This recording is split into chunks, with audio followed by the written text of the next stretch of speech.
The more you stay home, the less you want to leave. And the more you sit, the quicker you get old. You think you are resting, but you are actually poisoning your body. Your blood slows down. Your heart forgets how to pump. The weight creeps on, not just on your waist, but on your joints and your spirit. In Sardinia, we don't have a word for gym because life is movement. But today, I see you young people stuck in boxes. When you stay inside, your body starts to eat itself. Your muscles get weak, your sugar spikes, and your brain gets foggy. Psychology calls it mental rumination, but I call it rotting in the shade. You worry about the future because you are not living in the present. Even a short walk feels like a mountain. But it is not because you are lazy, it is because you are rusty. But listen to your nonna. You don't need to feel energetic to go outside. You need to go outside to get energy. Fresh air cleans the lungs. Sunlight fixes the sleep. Walking heals the heart. Healing doesn't happen on the sofa. It happens on your feet. We live to 100 here, not because we rest, but because we move. So put on your shoes. The world is waiting. Comment ready if you are ready to live again, and follow me for more Sardinian health tips. Pencher sur une idée qui va un peu à contre-courant de notre époque. Oui, complètement. Tout ce qu'on nous vend, c'est le confort, le repos, l'optimisation de l'effort. Et là, on va parler de mouvement. Mais pas le mouvement performance. Non, justement. Le mouvement comme une philosophie de vie. Et notre source pour ça, elle est assez unique. On peut le dire, oui. Il s'agit de la transcription d'une vidéo YouTube, très courte, d'une personne qui se présente juste comme une nonna, une grand-mère sarde. Le titre annonce la couleur. Bouger, c'est la santé. Voilà. Et l'idée, c'est de décortiquer un peu ce qui se cache derrière cette sagesse populaire. Et c'est ça qui est intéressant dès le début. Ce n'est pas une étude clinique, pas de chiffres, pas de données complexes. Non. C'est un témoignage, une transmission presque orale. En fait, le ton est très direct. On dirait une réprimande pleine d'affection. Exactement. Le genre de choses que seule une grand-mère peut dire. Et elle attaque de front un sujet. Ce lien, pour elle, évident entre l'immobilité du corps et une sorte de paralysie générale. Du corps et de l'esprit. Du corps et de l'esprit. Elle ne prend pas de gants, c'est le moins qu'on puisse dire. Elle décrit tout de suite ce qu'elle appelle une spirale infernale. Ce cercle vicieux, oui. Je la cite. Plus on reste à la maison, moins on a envie de sortir. Et plus on reste assis, plus on vieillit vite. Ça paraît simple comme ça, mais c'est vraiment le cœur de son message. Ce mécanisme qui s'auto-alimente. On croit se reposer, recharger les batteries, mais pour elle, on est en train d'empoisonner son corps. C'est violent comme mot. C'est très violent, non? C'est très violent, mais je pense que c'est voulu. C'est pour provoquer une réaction. Et cet empoisonnement, ce n'est pas juste une image. Elle le décrit de façon très physique. Oui, c'est vrai. Elle ne va pas parler de cholestérol ou de tension. Elle dit « le sang ralentit, le cœur oublie comment pomper ». C'est presque poétique, mais terriblement concret. C'est ça. On imagine vraiment la machine qui se grippe, qui se rouille de l'intérieur. Et elle ne s'arrête pas au physique. Elle parle du poids qui s'accumule, et ce qui m'a marqué, c'est qu'elle précise qu'il pèse sur la taille, sur les articulations et sur le moral. Voilà. Elle fait ce lien direct, immédiat. Pour elle, c'est totalement indissociable. Et c'est là qu'elle bascule sur les conséquences mentales. Le fameux. Le cerveau qui devient brumeux. Cette espèce de brouillard-là, où les idées sont moins claires. Je pense que, beaucoup de gens peuvent se reconnaître là-dedans. Ah oui, complètement. Le brouillard cérébral, en psychologie, on parle de rumination mentale pour cette tendance à tourner en boucle sur ses soucis. C'est ça. Mais elle, la nonna, elle a une expression. 1000 fois plus parlante. Ah oui. Elle dit qu'en restant immobile, on finit par pourrir à l'ombre. C'est une image incroyable. C'est d'une puissance. Pourrir à l'ombre, ça évoque une plante privée de soleil, un fruit qui se gâte. Un dépérissement lent, à l'abri du monde en fait. Exactement. Et elle explique même le pourquoi du comment, psychologiquement. Elle dit, on s'inquiète du futur parce qu'on ne vit pas dans le présent. Ah, ça c'est un point super important. C'est fondamental. Quand le corps est inactif, quand il n'est pas engagé dans une action, l'esprit se déconnecte du réel. Il n'a plus rien à quoi se raccrocher. Du coup, il s'évade dans l'abstrait. Les angoisses, les scénarios, Les regrets? voilà. Le simple fait de marcher, ça nous ancre dans l'ici et maintenant. On est bien obligé de regarder où on met les pieds. Attends, donc pour elle, l'anxiété, ce n'est pas qu'un problème de tête. C'est aussi un symptôme. D'un corps qui ne bouge plus assez, c'est exactement ça.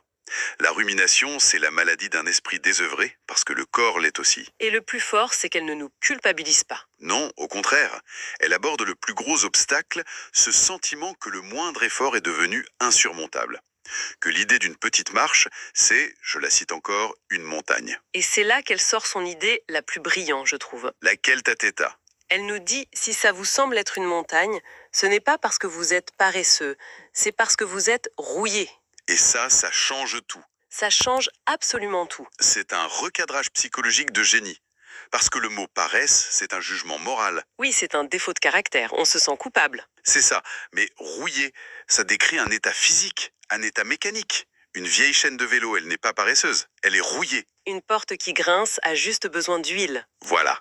Donc ce n'est plus un problème de personnalité, c'est un problème technique. Et comment on enlève la rouille? Eh ben, on ne la regarde pas en attendant qu'elle parte.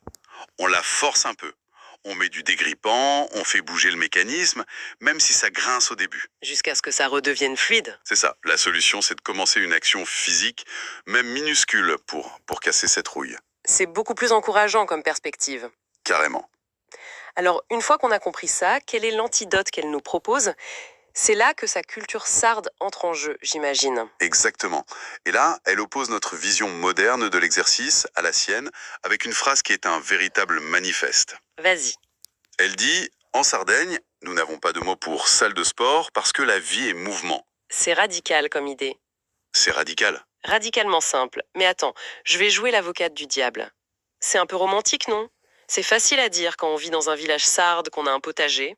Je vois où tu veux en venir. Mais comment ça s'applique à quelqu'un qui vit au 15e étage d'une tour et qui passe 8 heures dans un bureau? Sa vie, à cette personne, c'est surtout l'immobilité. C'est une excellente question. Et je pense qu'elle ne dit pas qu'on doit tous devenir bergers. Le fond de son message, c'est qu'on a externalisé le mouvement. Externalisé. On l'a sorti de notre quotidien pour en faire une tâche sur une to-do list. 18h, 19h, salle de sport. Voilà. On le met dans une case, dans un lieu dédié. Dans sa culture, le mouvement est intégré, diffus. C'est prendre les escaliers, porter ses courses, marcher pour m'aller chercher son pain. C'est une philosophie de l'anti-optimisation, en fait. C'est exactement ça. On a tout fait pour éliminer l'effort de nos vies et maintenant on paye pour en recréer artificiellement. Elle dit juste, arrêtez de le chasser de votre quotidien. Vu comme ça, c'est plus accessible. Et ça m'amène à son autre idée, complètement contre-intuitif. Ah oui, je vois de laquelle tu parles. Celle qui m'a vraiment fait tiquer. Elle dit, et je veux être sûre de bien citer, on n'a pas besoin de se sentir énergique pour sortir. On a besoin de sortir pour avoir de l'énergie. C'est le cœur de sa pensée. Et là, elle inverse 100% de notre logique. Mais attends, c'est un truc de fou. On passe notre temps à dire je suis trop fatigué pour aller faire du sport ce soir. Notre expérience nous dit qu'après une longue journée, l'énergie est à zéro. Et qu'il faut se reposer pour en retrouver. Évidemment. Et elle nous dit qu'on a tout faux.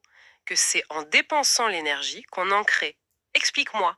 C'est possible parce qu'on se trompe de métaphore. On pense que notre corps est une batterie de téléphone. C'est exactement ça. On l'utilise, le niveau baisse, et le soir on le branche sur le canapé pour le recharger. Si la batterie est à 5%, on ne va pas lancer une application qui consomme beaucoup. Logique. Sauf que le corps humain, ça ne fonctionne pas comme une batterie. C'est une dynamo. Une dynamo. Une dynamo, pour produire de l'électricité, elle doit tourner. Si elle est à l'arrêt, elle ne produit rien. L'énergie est la conséquence du mouvement, pas son prérequis. D'accord. Biologiquement, c'est logique.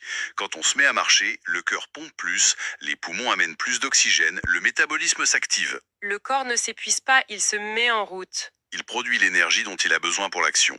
Le repos, quand il devient de l'inactivité chronique, ça ne recharge pas la dynamo, ça l'arrête. Et c'est bien plus dur de la redémarrer de zéro. La dynamo. J'aime beaucoup cette image. Donc il faut juste donner le premier tour de manivelle même sans en avoir envie. En ayant confiance que la machine va produire sa propre énergie. C'est un peu un acte de foi au début. C'est ça. Un acte de foi basé sur la biologie. Et c'est pour ça que ces solutions sont d'une simplicité désarmante. Elles ne parlent pas de programme de performance. Non, rien de tout ça. Elle dit L'air frais nettoie les poumons, la lumière du soleil répare le sommeil, la marche guérit le cœur. Un retour aux fondamentaux, gratuit et accessible à tous. La guérison, elle le dit, ça se passe pas sur un canapé, mais... Sur ses pieds, Et c'est là qu'elle fait le lien avec la longévité des sardes. La Sardaigne est une de ces fameuses zones bleues. oui, ces régions où on trouve une concentration exceptionnelle de centenaires. Et son explication, c'est une claque à notre vision du vieillissement. Ah oui? Je la cite une dernière fois. Nous vivons jusqu'à 100 ans ici, non pas parce que nous nous reposons, mais parce que nous bougeons. C'est l'exact opposé de notre paradigme. Totalement. Chez nous, la retraite, le grand âge, c'est synonyme de ralentissement, de repos mérité. On dit à nos aînés, attention, ne te fatigue pas. Exactement, et elle nous dit que c'est peut-être ça le problème, que le secret ce n'est pas le repos, mais le mouvement continu. Pas intense, mais constant. Le jardin, à 80 ans, la petite marche quotidienne. C'est ça. Pour elle, on ne s'arrête pas de bouger parce qu'on vieillit, on vieillit parce qu'on s'arrête de bouger. D'accord. Si on essaye de synthétiser, l'argument de cette grand-mère, c'est pas juste un petit conseil de bien-être. C'est une mise en garde assez grave, en fait. C'est un véritable appel à l'action. La sédentarité, dans son discours, c'est une forme de mort lente, un auto-isolement. Son fameux pourrir à l'ombre. Voilà. Alors que la vie, le soleil, tout ça, est juste de l'autre côté de la porte. C'est pour ça que son message final est si simple et si puissant. Elle ne dit pas télécharger cette application. Non, ou consulter ce coach. Elle dit juste, enfile tes chaussures, le monde t'attend. C'est tout. Il n'y a pas d'excuse. Juste une porte à ouvrir. C'est ça. Ce qui me frappe en réécoutant tout ça, c'est à quel point pour elle, le corps et l'esprit, ne font qu'un. Le cerveau brumeux, c'est pas un problème psy à régler chez un psy. Non, et les articulations douloureuses, c'est pas juste un problème mécanique. C'est une vision holistique qu'on a un peu perdue, nous qui compartimentons tout. C'est vrai. Pour elle, traiter l'anxiété sans traiter l'immobilité du corps, c'est impensable. La solution au brouillard mental, c'est pas de réfléchir plus fort, c'est d'aller marcher. C'est l'action physique qui dissipe le brouillard. Bouger le corps pour éclaircir l'esprit. C'est simple, c'est intuitif. Et pourtant, on l'oublie tout le temps. C'est vrai. Le poids sur le moral et le poids sur les hanches, c'est le même fardeau. Et si je devais garder une seule idée de tout ça, la plus difficile, mais la plus libératrice, Oui? c'est vraiment cette histoire de dynamo.